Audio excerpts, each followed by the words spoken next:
बिस्मिल्लाहिर्रहमानिर्रहीम। अस्सलामु अलैकुम। उम्मीद करता हूँ आप सब खैरियत से होंगे और आपने मेरे लेक्चर्स प्रीवियस जो लेक्चर्स मैंने डिलीवर किए थे वो अच्छी तरह आपने पढ़े होंगे और आप लोगों को समझ आई होगी। तो आज हम लोग देखते हैं मेथड्स के बारे में पढ़ते हैं। मेथड्स क्या होते हैं जावा में। तो जिस तरह प्रीवियस लेक्चर्स में मैंने मेन क्लासेस, ठीक है, वॉइड मेन में आपको डिफरेंट प्रोग्राम्स करवाएं, तो देखा जाए तो वो भी एक मेथड ही है। लेकिन जो आज मेथड करवाने जा रहे हैं वो बेसिकली ऑब्जेक्ट ओरिएंटेड प्रोग्रामिंग का एक हिस्सा है। तो ऑब्जेक्ट ओरिएंटेड प्रोग्रामिंग स्टार्ट करने से पहले हम लोगों को थोड़ा सा मेथड्स के बारे में आइडिया होना चाहिए कि मेथड्स होते क्या हैं। A method is a block of code और कलेक्शन ऑफ स्टेटमेंट्स और a set of code grouped together to perform a certain task और ऑपरेशन। तो मेथड बेसिकली एक ब्लॉक होता है, ठीक है। ब्लॉक जैसे अगर हम लोग एक बात करें, हम लोगों के पास एक घर होता है, ठीक है।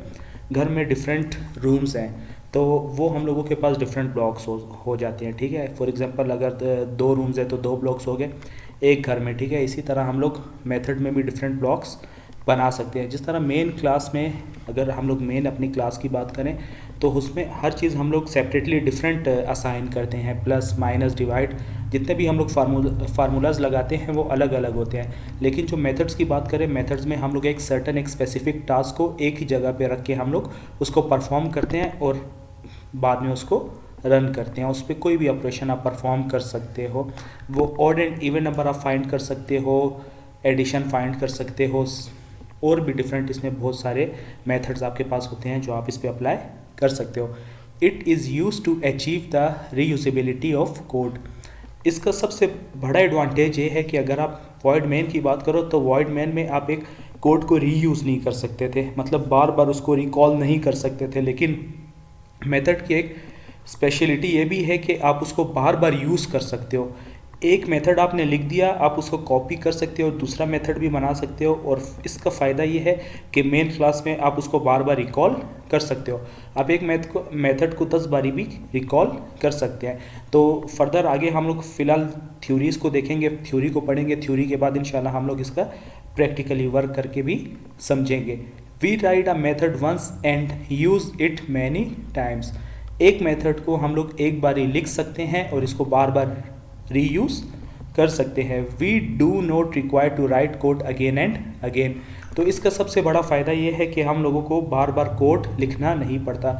जैसे मैंने आपको बताया कि मेथड है, मेथड में एक स्पेसिफिक टास्क एक ही मेथड में आप कर सकते हैं।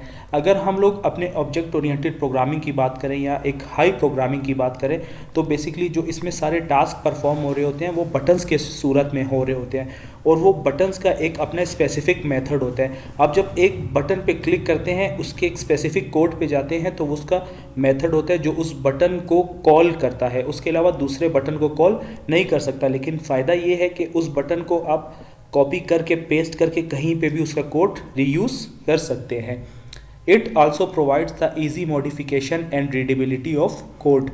तो इसका फ़ायदा ये है कि आप इजीली इसको मॉडिफाई कर सकते हो। इसमें कोई चीज़ आपने चेंज करनी है, कुछ भी करना है तो वो कर सकते हो। और रीडेबिलिटी का ये फ़ायदा है कि मतलब एक मेथड में आपने डिफरेंट, आपके पास मेथड्स है 5 या 6 मेथड्स है, उसमें आपने हर चीज़ का एक स्पेसिफिक टास्क परफॉर्म किया हुआ है तो इजीली आप रीड कर सकते हो और आप एरर भी फाइंड कर सकते हो जस्ट बाय एडिंग और removing a chunk of code. तो उसमें आप चंक ऑफ कोड मतलब कुछ कोड ऐड भी कर सकते हो, रिमूव भी कर सकते हो। The method is executed only when we call और इन्वॉक इट।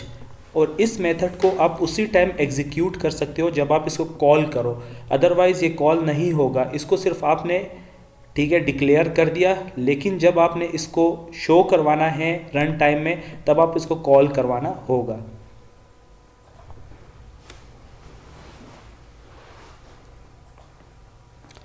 इसके बाद थोड़ा सारा मेथड डिक्लेरेशन के बारे में बात करते हैं। The method declaration provides information about method attributes such as visibility, return type, name and arguments. It has 6 components that are known as method header as we have shown in the following figure. तो method को right करने से पहले हम लोगों को ये कुछ इन्फॉर्मेशन होना चाहिए इसके एट्रीब्यूट्स के बारे में। ये बहुत इंपॉर्टेंट है और बहुत सारे स्टूडेंट्स को इसके बारे में आइडिया नहीं होता कि हम लोग इसमें क्या क्या चीज़ें लिख सकते हैं और क्या क्या चीज़ें होनी चाहिए। तो नेक्स्ट स्लाइड में हम लोगों ने इसकी पिक्चर दी हुई है, तो ये आप लोग देख सकते हैं, ठीक है। मेथड हम लोग कैसे डिक्लेरेशन कर सकते हैं, ठीक है। सबसे पहले इसमें आता है access specifier. Basically access specifier हम लोगों के पास डिफरेंट टाइप्स के होते हैं। इसमें पब्लिक भी आ जाता है, प्राइवेट, प्रोटेक्टेड और डिफ़ॉल्ट भी आता है। वो आगे फर्दर इसको हम लोगों ने वन बाय वन एक्सप्लेन किया हुआ है, तो हम लोग देखते हैं। तो इसके बाद रिटर्न टाइप, जिस तरह हम लोगों के पास मेन मेथड था तो वो वॉइड था। अब ये फंक्शन हम लोगों के पास इंट है। इट मीन्स के लास्ट में ये कोई ना कोई वैल्यू रिटर्न करेगा जिसकी टाइप क्या होगी, इंटीजर होगी। इसके बाद मेथड नेम कोई भी हो सकता है, ठीक है। आप कभी भी अपना नाम सजेस्ट कर सकते हैं यूजिंग योर रिक्वायरमेंट्स। जो भी आपकी रिक्वायरमेंट्स है, जिस तरीके से आपने मेथड पास करने हैं, मेथड बनाने हैं, तो उसी तरीके का नाम होगा, तो वो ज़्यादा आसानी रहेगी। तो बिल्टन नेम आप कभी भी यूज़ नहीं कर सकते, बिल्टन नेम, ठीक है। आप वो नाम चूज़ करेंगे, ठीक है, जो इसमें नहीं होते। तो पैरामीटर्स, आप पैरामीटर्स में वैल्यूज़ पास भी कर सकते हैं और नहीं भी कर सकते।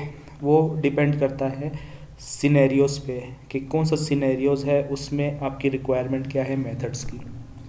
फर्दर मूव ऑन करते हैं इसको। तो method signature, every method has a method signature. It is a part of the method declaration. It includes the method name and parameter list. तो हर मेथड का एक अपना सिग्नेचर होता है। जिस तरह अगर हम लोग बात करें कि हम लोगों के पास कोई भी अगर एक डेजिग्नेटेड ऑफिसर होता है तो उसकी अपनी एक स्टैम्प होती है, उसका अपना एक सिग्नेचर होता है, ठीक है, जो at the end of letter या कोई भी एप्लीकेशंस होगी या हर डॉक्यूमेंट के नीचे, ठीक है, अपना एक उसका सिग्नेचर होता है। मैनेजर का, एचआर का, कोई भी हो सकता है। इसी तरह अपना एक मेथड का भी सिग्नेचर होता है। ये पार्ट होता है मेथड डिक्लेरेशन का, जो भी आप डिक्लेयर करें हैं। इसमें क्या क्या चीज़ें इंक्लूड होती हैं, ठीक है। इसमें मेथड का नेम, जिस तरह हम लोगों ने लास्ट स्लाइड में देखा, सम के नाम से हम लोगों ने दिया हुआ था, ठीक है, मेथड का नेम, और पैरामीटर लिस्ट, जो भी आप डेटा टाइप यूज़ कर रहे हैं उसके साथ जो आप वेरिएबल यूज़ कर रहे हैं ब्रैकेट्स में। एक्सेस स्पेसिफायर और modifier is the access type of the method. तो आप किस तरीके से उस मेथड को एक्सेस करना चाहते हैं। आप within a class access करना चाहते हैं या within a main method access करना चाहते हैं, जो जिस तरह आप एक्सेस करना चाहते हैं उसी हिसाब से आप एक्सेस स्पेसिफायर का इस्तेमाल करेंगे। It specifies the visibility of the method. Java provides 4 types of access specifier. तो ये स्पेसिफाई करता है कि आपने अपने मेथड को कैसे विजिबिलिटी देनी है इन मेन मेथड, ठीक है। वो आपने इसको छुपा के रखना है या इसका कंप्लीट एक्सेस आपने वॉइड मेन क्लास में रखना है, जो भी आप चाहें तो यूज़ कर सकते हैं। तो इसमें 4 टाइप के एक्सेस स्पेसिफायर होते हैं। इसमें सबसे पहले आता है public. The method is accessible by all the classes when we use public specifier in our application.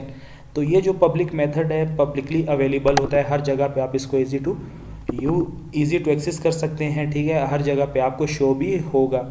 तो विद इन अ क्लास भी एक्सेस कर सकते हैं, विद इन अ दूसरे मेथड्स में भी आप इसको एक्सेस कर सकते हैं। लेकिन अगर हम लोग प्राइवेट की बात करें, when we use a private access specifier, जब हम लोग प्राइवेट एक्सेस स्पेसिफायर का इस्तेमाल करते हैं, this method is accessible only in the class in which it is defined. ये चीज़ वहीं पे डिफाइंड होगी और वहीं पे एक्सेस होगी जहाँ पे आपने इसको यूज़ किया है। अदर देन दैट ये चीज़ कहीं पे भी या प्राइवेट क्लास कहीं पे भी इस्तेमाल नहीं कर सकते, ना ये आपको शो होगी।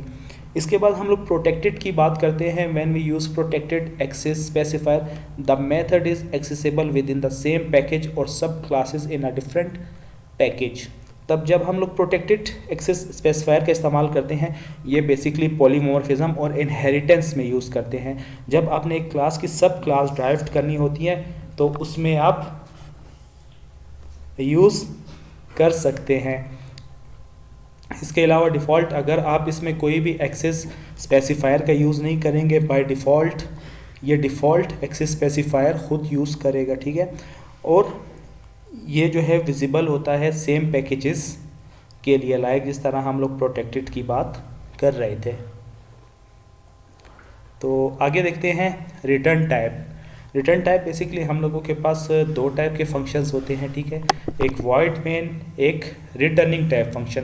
रिटर्निंग टाइप फंक्शन जो बेसिकली डिपेंड करते हैं वो डेटा टाइप पे होते हैं। Return type is the data type that the method returns, it may have a primitive data type.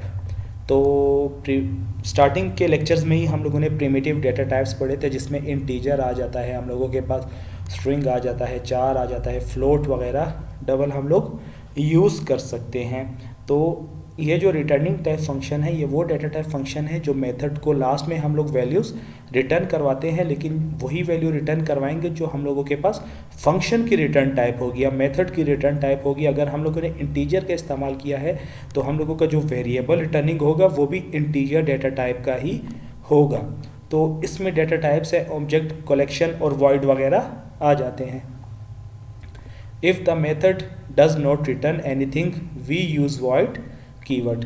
अगर आप चाहते हैं कि आपका मेथड रिटर्निंग टाइप ना हो तो आप वॉइड का कीवर्ड यूज़ कर सकते हैं। Basically void null type functions को कहते हैं। Method name, it is a unique name that is use to define the name of a method. ये आप यूनिक नेम रख सकते हैं, लेकिन मैंने आपको बताया ये बिल्टन नेम आप यूज़ नहीं कर सकते। लाइक जिस तरह system dot out dot println या फॉर लूप या इफ एल्स, इस तरह के जो बिल्टन नाम होते हैं जो सिस्टम के अपने बिल्टन्स होते हैं वो आप यूज़ नहीं कर सकते। आप कोई भी स्पेसिफिकली अपने से यूनिक नेम बना सकते हैं। जिस तरह आप एडिशन कर रहे हैं तो आपने एक एडिशन का मेथड बनाना है, या आप सब्ट्रैक्शन करें दो वैल्यू तो आपने सब्ट्रैक्शन का मेथड बनाना है। It must be a corresponding to a functionality of the method. ये डायरेक्ट कॉरस्पॉन्ड करती है, जवाब देती है किसको, जो आप फंक्शनैलिटी यूज़ करें हैं कोई भी अपने मेथड की। लाजमी बात है जो भी आप मेथड यूज़ करेंगे अगर उससे रिलेट करेगा नेम तो ईजी टू अंडरस्टैंडेबल है। Suppose if we are creating a method for subtraction of two numbers, the method name must be subtraction. अगर हम लोग एक मेथड बना रहे हैं जो बेसिकली क्या करे, सब्ट्रैक्शन करे दो वैल्यूज़ को, तो मेथड का नेम क्या होना चाहिए, सब्ट्रैक्शन ही होना चाहिए ताकि आपको आइडिया हो कि आप बेसिकली उसमें काम क्या परफॉर्म कर रहे हैं। A method is invoked bye it's name. तो मेथड को जो आप इन्वोक करते हैं, कॉल करते हैं मेन क्लास में, वो उसके नेम से करते हैं, ठीक है। अदर देन दैट आप कोई और वैल्यूज़ यूज़ नहीं कर सकते। तो फर्दर इसके बाद हम लोगों के पास आता है parameter list. It is the list of parameters separated by a comma and enclosed in the pair of parenthesis. तो जो पैरामीटर लिस्ट होती है, जो हम लोगों के पास बेसिकली मेथड होता है, मेथड के एंड में जो हम लोग राउंड ब्रैकेट्स का यूज़ करते हैं, तो इसमें बेसिकली हम लोग पैरामीटर लिस्ट प्रोवाइड कर सकते हैं या अपने वेरिएबल्स को असाइन कर सकते हैं और मल्टीपल वेरिएबल्स असाइन कर सकते हैं, लेकिन उनको अलग अलग करने के लिए हम लोग कॉमा का इस्तेमाल करेंगे। It contains the data type and variable names. ये बेसिकली कंटेन करते हैं डेटा टाइप और वेरिएबल के नेम पर। If the method has no parameter left the parenthesis blank. अगर आपके मेथड के कोई भी पैरामीटर्स नहीं हैं, आप सिंपल फंक्शन यूज़ करना चाह रहे हैं, मेथड पास करना चाह रहे हैं, तो आप विदाउट, ठीक है, पैरामीटर्स भी यूज़ कर सकते हैं। और पैरेंथेसिस आपने बिल्कुल ब्लैंक छोड़ने हैं, इसमें कोई भी वैल्यूज़ आपने पास नहीं करनी। इसके बाद हम लोग देखते हैं मेथड की बॉडी। मेथड की बॉडी जो भी विजिबल पोर्शन होगा, ठीक है, जैसे हम लोग हेडर फाइल्स यूज़ करते थे, हेडर के बाद जो बॉडी में हम लोग काम करते थे तो वो सारा हम लोगों का विजिबल पार्ट होता था जो हम लोग एक्सेस कर सकते थे।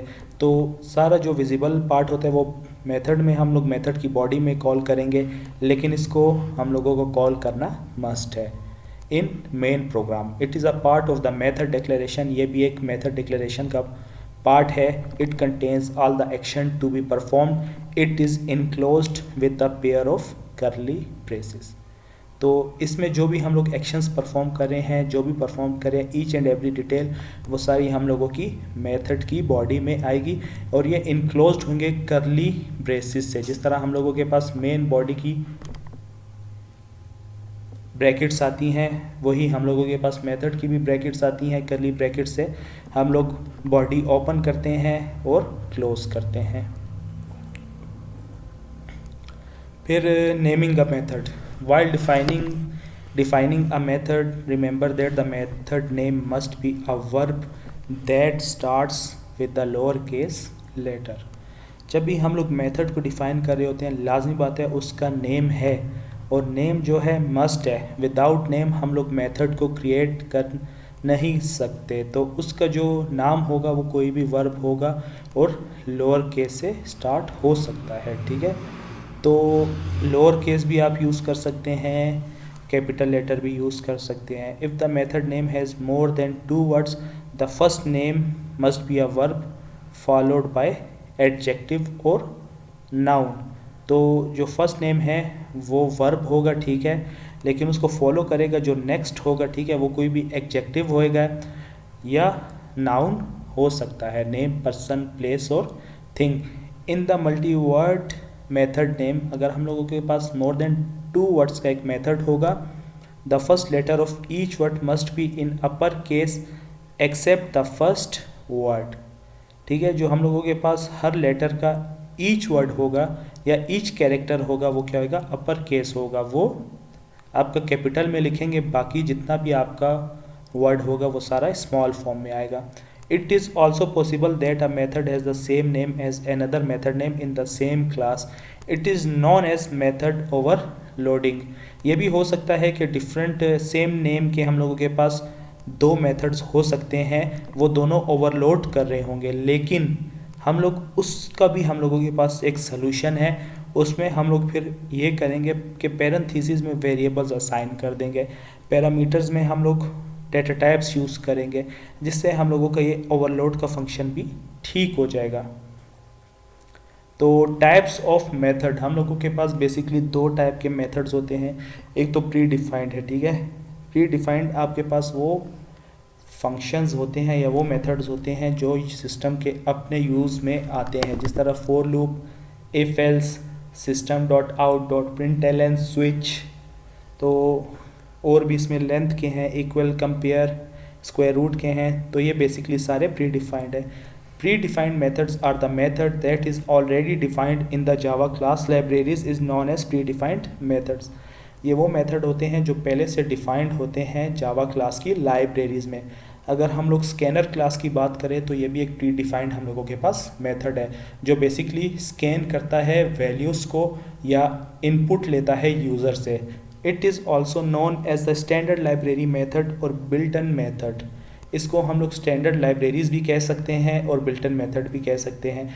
We can directly use this methods just by calling them in the program at any point. हम लोग इनको डायरेक्टली यूज़ कर सकते हैं विदाउट क्रिएटिंग एनी ऑब्जेक्ट. मतलब इसको हम लोगों को ऑब्जेक्ट ओरिएंटेड प्रोग्रामिंग में डिफ़ाइन करने की ज़रूरत नहीं है. हम लोग डायरेक्ट मेन मेथड में कहीं पे भी किसी प्लेस में भी इसको हम लोग यूज़ कर सकते हैं, लेकिन with in a main body के अलावा आप इसको कहीं पे भी एक्सेस नहीं कर सकते. Some predefined methods are length, equals, compare to, square root, etcetera. तो कुछ हम लोगों के पास प्री डिफाइंड मेथड्स हैं, ठीक है, लेंथ के, इक्वल के, कंपेयर के और स्क्वायर रूट के. यूज़र डिफाइंड मेथड्स, जिस तरह pre defined built in library function, standard library functions आते थे, लेकिन जो यूज़र डिफाइंड मेथड्स होते हैं बेसिकली वो मेथड्स होते हैं जो यूज़र अपनी रिक्वायरमेंट्स के मुताबिक करता है. The method written by the user और programmer is known as a user defined method. तो ये वो मेथड्स होते हैं जो यूज़र और प्रोग्रामर राइट करता है अपने हिसाब से, अपनी रिक्वायरमेंट के हिसाब से, अपने सॉफ्टवेयर बेस्ड के हिसाब से कि उसने क्या क्या चीज़ बनानी है और कैसे इसको कॉल करना है. These methods are modified according to the requirement. इसको आप मॉडिफाई कैसे कर सकते हो, अकॉर्डिंग टू योर रिक्वायरमेंट. इसके बाद हम लोगों के पास 2 एग्जांपल्स है प्री डिफाइंड मेथड की. एक एग्जांपल हम लोग देख सकते हैं, बेसिकली जो system dot out dot print है, इसमें बेसिकली हम लोगों ने एक मैथ का फंक्शन कॉल किया है जिसमें वो बता रहा है मैथ डॉट मैक्स. इसमें 2 वैल्यूज़ हम लोगों के पास है 9 एंड 7. तो मैक्सिमम वैल्यू बता रहे हैं. बेसिकली ये बिल्ट इन फंक्शंस हैं. हम लोग इसको प्री डिफाइंड फंक्शन है, ठीक है, बिल्ट इन फंक्शन है, हम लोग इसको यूज़र डिफाइंड नहीं कह सकते, ठीक है. ये हम लोगों को एरर शो करेगा क्योंकि ये जावा की स्टैंडर्ड लाइब्रेरीज़ में पहले से मौजूद है. इसी तरह हम लोग अगर यूज़र डिफाइंड की बात करें तो यूज़र डिफाइंड में आप लोग देख सकते हैं void find even and odd.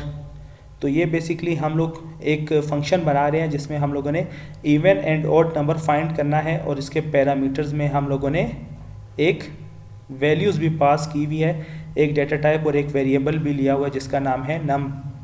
तो इसमें हम लोग बेसिकली पूरा प्रोसीजर करें, if num divided by 2 equal to 0 the number must be even else number must be odd. तो उम्मीद करता हूँ ये टॉपिक थ्योरी आपको समझ आया होगा। तो अभी हम लोग चलते हैं अपने नेटबीन्स पे और इसके प्रैक्टिकल इम्प्लीमेंटेशन करते हैं।